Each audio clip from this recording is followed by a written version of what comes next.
This video, kakain tayo ng mangga. Ilaw nga lang itong mangga. Sasawsawan natin ng bagoong yan. Ako lang gumawa nitong bagoong na to.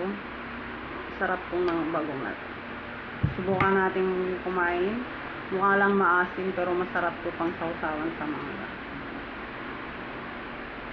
Alam mo, sisira yata ang mukha ko dito sa asim niya. Try natin. Maasim talaga pero masarap talaga siya ngayon. Sarap eh.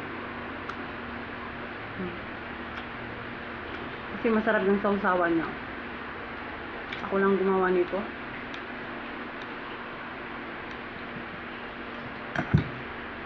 Yan, try natin.